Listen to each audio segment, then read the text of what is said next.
छोटों को प्यार, बड़ों को नमस्कार। मैं मुकेश एक और बार आप सभी का स्वागत करता हूं आपके अपने मनपसंद चैनल ग्लोबल ट्रेडर टीवी में। हाँ जी दोस्तों, और मुझे ये बताते हुए बहुत ही ज्यादा खुशी हो रही है कि आज से हमने एक नए सत्र की शुरुआत की है और शो का नाम है म्यूचुअल फंड। और इस शो में आप डायरेक्टली हमारे गेस्ट से सीधे सवाल पूछ सकते हैं। हालांकि अभी तक के यूट्यूब के हिस्ट्री में ऐसा किसी ने शो चालू नहीं किया है। सो मुझे गर्व है कि पहली बार हमारे चैनल के थ्रू हम हर वो इंडिविजुअल रिटेल को कनेक्ट करना चाहते हैं हमारे गेस्ट से।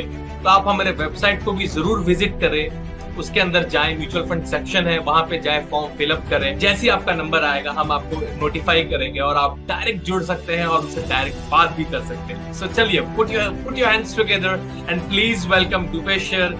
और चलिए शो की शुरुआत करते हैं। Thank you. मैं बहुत बहुत स्वागत करता हूँ दुपेश कुलवे सर, बहुत बहुत स्वागत है आपका वंस अगेन। और रियली मैं बहुत ही ऑनर फील करता हूँ कि पहली बार हम ऐसा कोई शो लाने जा रहे हैं यूट्यूब की हिस्ट्री में जहाँ पे आप सीधा इंटरेक्ट करेंगे लोगों के साथ और उनके सवालों का जवाब देंगे। बट सर, आगे बढ़ने से पहले मैं ये चाहता हूँ कि हमारे जो व्यूअर्स है जो इस वीडियो को देखना चाहते हैं, प्लीज आप एक बार उनको अपने प्रोफाइल के बारे में बता दें, फिर उसके बाद हम धीरे धीरे चालू करेंगे जो क्वेश्चन मेरे पास थोड़े बहुत है। Please sir, stage is yours. नमस्कार sir, thank you. It is my pleasure कि आपके प्लेटफॉर्म पर आए और आपका जो व्यूअर है उनको हम कुछ बता पाए। तो मेरा नाम दुपेश खुलवे है। मैं इस इंडस्ट्री में करीब 20 साल से हूँ। पहले मैं ट्रेडिंग में था और अभी मैं म्यूचुअल फंड्स में हूँ। तो अभी जो मेरा पार्ट वाला है mutual fund selling, mutual fund guiding और जो पोर्टफोलियो मैनेजमेंट और म्यूचुअल फंड डिस्ट्रीब्यूशन, तो इस तरह का एक मेरा पोर्टफोलियो है जो कि मैं जो म्यूचुअल फंड डिस्ट्रीब्यूशन में है वो करीब मैं पिछले 10 साल से हूँ। Okay, great great great. तो सर, जैसा कि आपने कहा कि आप पहले ट्रेडिंग में थे, बाद में आप लाइक म्यूचुअल फंड में आप स्विच हुए, तो ऐसा क्यों हुआ, क्या रीजन था? ये एक ऐसे ही अपने आप प्रोसेस बना। पहले it is not chosen but somehow I shifted my profile fortunately, because इतना अच्छा जो ग्रोथ मिला, मेरा पोर्टफोलियो भी था, मेरे क्लाइंट्स का पोर्टफोलियो भी था, सबका फायदा हो गया। It is a fortunate event for me. तो सर, बहुत ही अच्छा लग रहा है कि आप हमारे साथ जुड़ चुके हैं और हमारे आने वाले व्यूअर्स को भी आप अच्छे से गाइड करेंगे। चलिए, बट वो शुरुआत करने से पहले मेरे पास भी कुछ क्वेश्चंस हैं, वो मैं पूछना चाहूंगा। सर देखो, म्यूचुअल फंड का जो इजाद है वो क्यों हुआ? लोगों को सेविंग में इंटरेस्ट नहीं है क्योंकि कम इंटरेस्ट है, रेट ऑफ इंटरेस्ट है। ट्रेडिंग में इंटरेस्ट नहीं क्योंकि वहां पे ज्यादा रिस्क है। सो आई बिलीव म्यूचुअल फंड का इजाद हुआ कि भाई दोनों के बीच का है। यस, यहाँ पे आपका इन्वेस्टिंग भी हो जाएगा और आपको स्लो एंड स्टडी एक अच्छा ग्रोथ मिलेगा।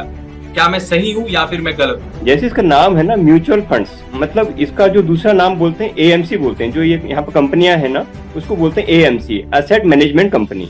एक्चुअली जो मैनेज करना चाहे तो हम ही करना चाहे था, बट आज की डेट में क्या सभी लोग मैनेज कर रहे हैं। उसको बैंक मैनेज कर रहा है, उसको इंश्योरेंस कंपनी मैनेज कर रही है, उसको खुद ही लोग मैनेज कर रहे हैं, क्योंकि मैनेज करना बड़ा आसान है ना, तो सभी लोग मैनेज करने में लगे हैं। बट वो होना ऐसा चाहिए था कि जो एक प्रोफेशनल लोग हैं वही मैनेज कर पाए। तो म्यूचुअल फंड में जो सबसे बड़ा चीज होता है ना, एक होता है रिस्क। तो हम वो रिस्क को कैसे मैनेज कर रहे हैं। म्यूचुअल फंड में क्या होता है, एक लिक्विडिटी होती है। सपोज आपने बोला नहीं अभी मेरे को पैसा आज ही चाहिए, तो मुझे आज ही देना है, तो मुझे अपना सारा सिक्योरिटी आज बेच के आपको पैसा देना है at any cost.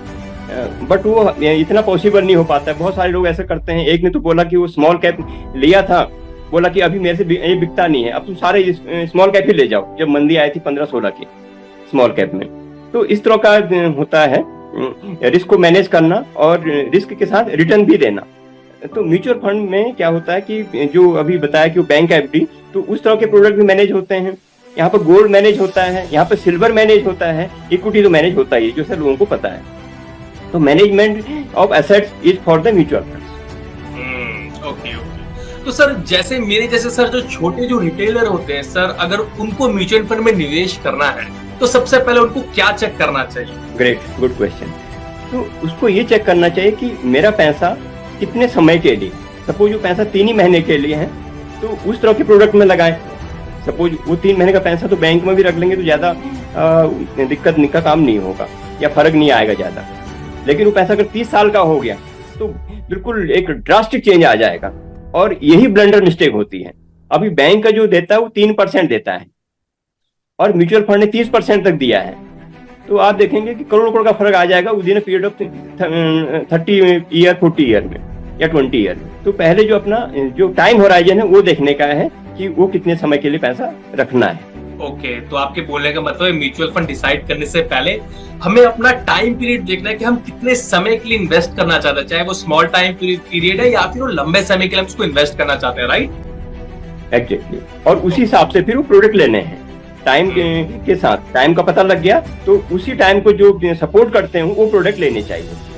Okay okay, great great great. और सर ये जो सिप है सर, व्हाट इज सिप? क्या वो भी म्यूचुअल फंड का ही पार्ट है या फिर वो डिफरेंट है म्यूचुअल फंड से?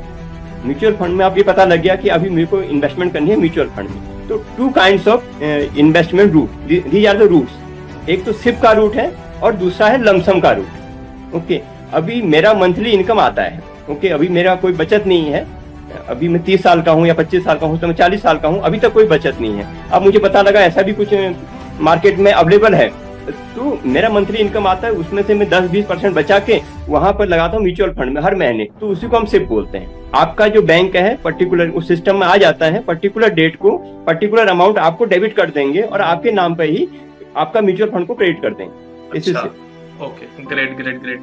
तो सर बेसिकली जो म्यूचुअल फंड है सर, म्यूचुअल फंड में जो भी म्यूचुअल फंड के जो मैनेजर होते हैं, जो मैनेज करते हैं सर, वो क्या मैनेज करते हैं? क्या वो स्टॉक में इन्वेस्ट करते हैं, किस तरीके से करते हैं, या फिर किसी गोल्ड में? कैसे वो मैनेज करते हैं आपके दिए हुए रुपए को? उनका वे ऑफ थिंकिंग क्या है सर, जरा सा वो डिस्क्राइब करें। जैसे बताया था भी आपने बोला कि मुझे एक बॉन्ड फंड लेना है, तो पर्टिकुलर जो बॉन्ड फंड आपने बोला उस बॉन्ड फंड में आपका पैसा इन्वेस्टमेंट होता है।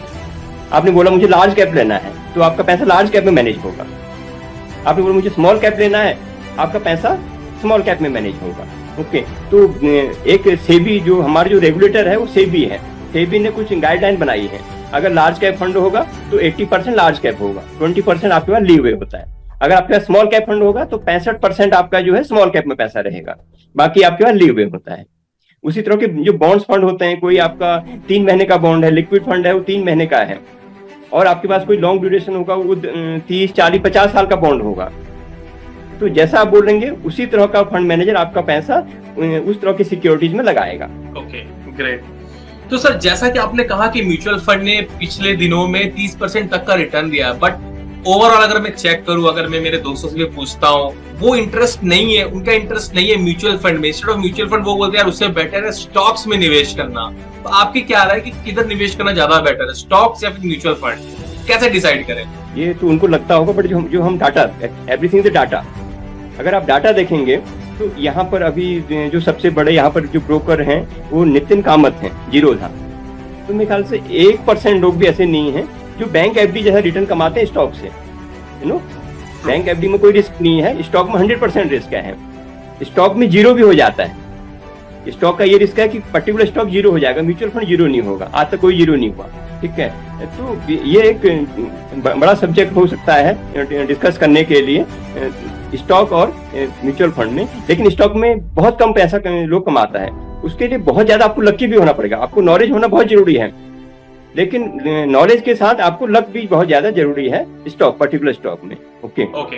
तो सर जैसा कि आपने 2 शब्दों का प्रयोग किया, एक नॉलेज और एक है लक, तो सर क्या ये नॉलेज और ये लक क्या हमें म्यूचुअल फंड में नहीं चाहिए? क्योंकि म्यूचुअल फंड में भी जो मैनेजर है वो भी तो फाइनली इन्वेस्ट ही कर रहा है लार्ज कैप, मिड कैप या स्मॉल कैप को देखते हुए। What is the difference between stock में और म्यूचुअल फंड में, ये बताया। जो आपका स्टॉक होता है ना पर्टिकुलर, उसमें क्या होता है, एक जो कॉन्सेंट्रेशन बोल सकते हैं उसको, स्टॉक इज कॉन्सेंट्रेशन। लेकिन जो आपका म्यूचुअल फंड है वो डाइवर्सिफिकेशन है। स्टॉक में ज्यादा रिस्क है बजाय कि म्यूचुअल फंड में। म्यूचुअल फंड में भी ऐसी गलती हो सकती है जो कि आपके स्टॉक में होती है, लेकिन म्यूचुअल फंड को अगर आपने टाइम दे दिया तो आपका जो टाइम देना आपका रिस्क को बहुत कम कर देता है। यानी अगर 10 साल तक आपने पैसा वहां पर रखा म्यूचुअल फंड में, एट एनी टाइम आपका 2008 का जो तेजी होगा, 2008 उसके बाद मंदी आया ना, या 2013 का तेजी होगा या 2022 का तेजी होगा, कोई भी तेजी आप ले लें, तो उस तेजी में जिसने पैसा वहां पर रखा, उसके बाद जो मंदी आई और उसके बाद भी जो तेजी आई तो उसका पैसा बना है, लेकिन स्टॉक जीरो हो, स्टॉक जीरो हो सकता है। इसमें बहुत ज्यादा प्रोबेबिलिटी है, कोई भी स्टॉक जीरो हो सकता है, बट म्यूचुअल फंड जीरो नहीं होगा। ये इसका डिफरेंस है। ओके, तो और सर इसमें बहुत कम लोग प्रॉफिट कमाता है स्टॉक में। This is the Nitin Kamat research. नहीं बिल्कुल बिल्कुल, नितिन कामत सर बिल्कुल अपने डेटा पे ही बात करते हैं कि हाँ आपने भी बिल्कुल सही कहा कि 1% जो होता है उससे कम लोग हैं, या 1% है जो मिनिमम एफडी रिटर्न को बीट करते हैं, जो बाकी सब कोई बीट नहीं करता। बिल्कुल। तो सर जैसा कि आपने कहा कि म्यूचुअल फंड जो है हमें ऐसे निवेश करना चाहिए, इन चीजों का ध्यान, क्या सर निवेश ये जो सर क्या सर अगर मुझे निवेश करना है म्यूचुअल फंड में, मुझे कोई स्टडी की जरूरत है? क्योंकि आजकल ऑनलाइन जाऊं मैं, बेस्ट म्यूचुअल फंड जितना रिटर्न मिला सीधा निवेश कर दूं उसको लेके, तो फंड मैनेजर का क्या काम है? जैसे कि आपका क्या रोल रहेगा? एक ना जो साइकोलॉजी कभी चेंज नहीं होती है। यूएस की एक रिपोर्ट है, इंडिया में ऐसा हमारे कोई रिपोर्ट नहीं आती है। अभी कुछ रिपोर्टें आती हैं बट हमारे पास कोई ऐसा रिपोर्ट नहीं आती है। हमारा एक्सपीरियंस ही कितना हो, 20-25-30 साल का होगा। यूएस का जो S&P 500 है, 200 ईयर्स का एक्सपीरियंस उनके पास, यूएस का 500। वहां पर एक रिपोर्ट आती है, दलवारे की रिपोर्ट आती है, दलवारे एक, तो 100 ईयर, 50 ईयर, 30 ईयर, हर बार ऐसा होता है S&P 500 ने रिटर्न दिया 10% का, क्योंकि यहाँ पर रिटर्न कम होती है, लेकिन वहां पर 10% की आती है। जो इंडिविजुअल इन्वेस्टर उसकी रिटर्न आती है 3% की, 10%, यहाँ पर 3%। अगर आप डिजर्व करते हो 10% की, इंडिया केस में वो 15 या 20% होगा, और रिटर्न आ रही होगी 30% उसकी, हो सकता है किसी की माइनस की रिटर्न आ रही हो, तो हम जैसे लोग उसको इंक्लाइन करते हैं कि आप कहाँ पर गलती कर रहे हो। नहीं, म्यूचुअल फंड को समझाना, एक ग्रूमिंग करना, हैंड होल्डिंग करना। सर एक बड़ा अनोखा सवाल है और मैं पूछना चाहूंगा आपसे कि सर कोविड के बाद इतने सारे अकाउंट खुले, कम से कम कोविड से पहले हमारे पास 2.5 करोड़ अकाउंट थे, बट कोविड के बाद हमारे पास 10 करोड़ अकाउंट है, trading account I am talking about. तो क्या ऐसा सेम ग्रोथ क्या हमें म्यूचुअल फंड में भी मिला है कि लोगों ने उसमें ज्यादा इन्वेस्ट किया है, निवेश किया है, या फिर ये जो ग्रोथ हुआ है सिर्फ ट्रेडिंग में हुआ है, ट्रेडिंग के सत्र में हुआ? नहीं, वो दोनों जगह ग्रोथ हुआ है। हमारे पास बिफोर ट्रेडिंग करीब 15-17 लाख करोड़ का वो था AUM इंडस्ट्री। आज mutual fund industry 44 lakh crore की हो गई, तो यहाँ पर भी वही ग्रोथ आया है। हमारे जो सिप अकाउंट थे वो मेरे ख्याल 4-5 हजार करोड़ के थे, आज 15,000 करोड़ पहुंच रहा है सिप अकाउंट। तो ट्रेमेंडस ग्रोथ है, ट्रेमेंडस। और we are expecting more growth. CAMS data है, they are expecting huge growth. तो आपके हिसाब से जो डेटा है और डेटा जो आप देख रहे हैं, जो स्टडी कर रहे हैं, आने वाले दिनों में हमें बहुत ही बड़ा ग्रोथ म्यूचुअल फंड में हमें मिलने वाला है, जैसे अकाउंट खोलने वाले right? Because India is growing ना, जो बेसिक फैक्टर है behind that, India is growing. क्योंकि अभी तक अंडर पेनिट्रेटेड थे, तो थोड़ा सा वो एवरेजिंग, जो हर चीज जो है मीन की ओर आती है, तो it is also coming to the its means. Great. चलिए सर, अब कुछ 2-4-3 सवाल है मेरे पास जो हमारे गेस्ट है उन्होंने भेजा है, चलिए मैं उनके सवाल ले लेता हूँ। सर जैसे कि हमारे गेस्ट, उनका नाम है रमन ठाकुर, और उन्होंने पूछा है कि in which mutual fund we have to invest. अगर वो नॉर्मली पूछे कि भैया कौन सी म्यूचुअल फंड में हमें इन्वेस्ट करना चाहिए, तो आप क्या सजेस्ट करोगे? तो एक ना इसमें सबसे बड़ा गेम रहता है रिस्क एपिटाइट का, आपका रिस्क कितना है। म्यूचुअल फंड हजारों प्रोडक्ट लॉन्च करते हैं, तो जैसा आपका रिस्क एपिटाइट है, आपको लगता है मेरा स्मॉल कैप अच्छा है, मैं झेल जाऊंगा, तो आप 20-25-30% का रिटर्न भी पा सकते हैं। आपको लगता है नहीं अभी थोड़ा सा मेरे को अभी नया हूँ, नौसिखिया हूँ, तो जो हाइब्रिड प्रोडक्ट है वहां पर भी आप यूज कर सकते हैं।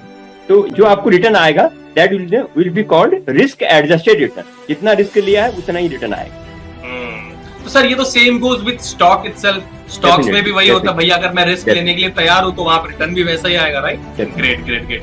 चलिए सर, अब अगले सवाल की ओर सर पढ़ते हैं। अगला सवाल जो है वो बलवंत सिंह का है, और उन्होंने पूछा है सर इसका अनुमान कैसे लगाएं कि कौन सा फंड आने वाले दिनों में अच्छा परफॉर्मेंस देने वाला है? ये क्वेश्चन अच्छा है, बट ये बहुत ज्यादा मुश्किल क्वेश्चन है। ये एक्चुअली जितने सारे एसेट क्लास होते हैं ना, हर बार आपको ये सरप्राइज करती है। गोल्ड, अभी हमको नहीं लग रहा था इतना ज्यादा गोल्ड आ जाएगा, लेकिन विश्व के जो सेंट्रल बैंक है सबने गोल्ड खरीदा तो गोल्ड बढ़ गया। अभी क्या हो रहा है, जो स्मॉल कैप है सबसे ज्यादा रिटर्न वो दे रहा है, यानी लोग लार्ज कैप बेच के स्मॉल कैप ले रहे हैं। तो ये थोड़ा मुश्किल क्वेश्चन है। यही आपका जो मार्केट है ना, ये उसमें चलता है इमोशन पे, दीज ऑल आर इमोशंस। क्योंकि तो मतलब इसका अनुमान हम नहीं लगा सकते मोटा जो मैं समझ रहा हूँ, राइट? कोई भी अनुमान नहीं लगा सकते कि कौन सा एसेट भागने वाला है, कौन सा म्यूचुअल फंड हमें करना चाहिए, राइट? नहीं करना चाहिए वो अलग बात है, भागने वाला कौन है वो पता नहीं लग रहा है, ये पता नहीं लगता। यानी जैसे आपका जो क्रिकेट का टीम होता है ना, उसमें आप ऐसा अनुमान नहीं लगा सकते कौन सा प्लेयर बढ़िया खेलेगा, तो सेम तरह का यहाँ पर भी आए। Very true. चलिए सर, अगले सवाल पर है, जैसा आपका रिस्क एपिटाइट बोलता है उसी हिसाब से अपना पोर्टफोलियो बनाइए। बड़ा जो पोर्टफोलियो होगा उसमें ज्यादा वोलेटिलिटी रहती है, आपको रात को नींद भी आनी चाहिए, ये भी एक फॉर्मूला है। Very true. चलिए सर, अब अगले सवाल की ओर बढ़ते हैं। अगला सवाल है कौशल जी का। क्या सर म्यूचुअल फंड को भी क्या हम टेक्निकल पैरामीटर में नाप सकते हैं? क्या उसमें भी टेक्निकल एनालिसिस का यूज होता है? टेक्निकल एनालिसिस का यूज होता है, बट हमारे पास इतना ज्यादा समझ नहीं कि वो टेक्निकल एनालिसिस, बट इसमें जितना ज्यादा होगा टेक्निकल जो एनालिसिस होते हैं वो फंड मैनेजमेंट वाले करते हैं, बट जो एक आम नागरिक को चाहिए उसको चाहिए इमोशनल। ये जो फंड मैनेजर वहां बैठा रखे हैं they can use 90% technical, but जो एक आम नागरिक है उसको टेक्निकल 10% यूज करना है, 90% इमोशनल यूज करना है। ठीक है, you are not a fund manager. जो हम जैसे जो लोग हैं हमको 90% इमोशनल करना है कि जब बाजार बहुत ज्यादा नीचे आ जाए तो वहां पर ये कॉमन सेंस भी है, इसमें ज्यादा कॉमन सेंस यूज करें ज्यादा अच्छा रहेगा कि कब लेना है, कब नहीं लेना है, क्या लेना है। Okay, great, wonderful. चलिए सर, अब अगला सवाल एक और हमारे जो गेस्ट है प्री श्रीनिवासन सर है उनसे उनका है। सर, उनकी उम्र 52 साल है और अब उनके हाथ में लगभग 10 साल ही बचे हुए हैं। ठीक है, बट अब उनको ये चाहिए कि भाई अगले 10 सालों के लिए वो कहाँ निवेश करे, किसमें इन्वेस्ट करे कि एट द एंड ऑफ जब वो रिटायर हो रहे हो तो उनको एक अच्छा रिटर्न मिले और उनका रिस्क एपेटाइट भी ज्यादा नहीं सर, हल्का सा। तो ये जो हाइब्रिड कैटेगरी है वहां पर इन्वेस्टमेंट किया जा सकता है। अगर लमसम हो तो लमसम इन्वेस्टमेंट कर सकते हैं, अगर लमसम नहीं आ रहा तो एसआईपी के रूप में भी आप इन्वेस्टमेंट कर सकते हैं। तो 52 साल जिनकी एज है वो अगले 10 साल 15 साल के लिए इन्वेस्टमेंट कर सकते हैं। Okay, great, wonderful. सर, जाते जाते मैं आपसे ये जानना चाहूंगा कि सर म्यूचुअल फंड का इजाद क्यों हुआ? व्हाट इज द रीजन, क्यों हुआ, किस लिए हुआ? अभी हर आदमी स्टॉक को ढूंढ नहीं सकता है। स्टॉक ढूंढने का ना एक कला इस तरह को बताते हैं कि सपोज कोई घास का एक गट्ठा है, उसमें आपका कोई सोने का चीज खो गया है, तो उस सोने को ढूंढने जैसा होता है स्टॉक को ढूंढना। अगर आप देखेंगे 21, 22, 23 आपका लार्ज कैप में भी देखेंगे ना, हर बार ये 10 में से 3 स्टॉक वही हैं, बाकी 3 नई एंट्री कर रहे हैं लार्ज कैप में भी। लार्ज कैप हम केवल 100 शेयर को मानते हैं एज पर सेबी की डेफिनेशन। उसमें भी जो टॉप 10 है उसमें 3 का आपका हर बार एंट्री चेंज हो रही है। तो इतना ज्यादा आपको सक्सेसफुल होना पड़ेगा स्टॉक मार्केट में पैसा बनाने के लिए। ठीक है, तो ये सब चीजों को हम दरकिनार कर पाए तो इसलिए म्यूचुअल फंड का हुआ। और पहले जैसे अभी बॉन्ड खरीदना है, कोई लॉट 5,000 करोड़ का है, अब मेरे पास तो 5,000 रुपए भी नहीं है। नहीं, म्यूचुअल फंड में क्या है कि 100 रुपए से भी आप इन्वेस्टमेंट कर सकते हो, यानी एक म्यूचुअल फंड 10 रुपए में भी लेके आ रहा है, 10 रुपए में। तो 10 रुपए में आपको एमआरएफ का टायर नहीं मिलेगा।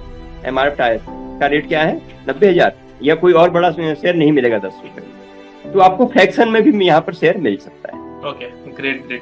और सर, अगला सवाल कि म्यूचुअल फंड में सर डिसिप्लिन का क्या रोल? क्या डिसिप्लिन जरूरी है म्यूचुअल फंड में? पैसा अपने पास रखना एक भावनात्मक चीज है।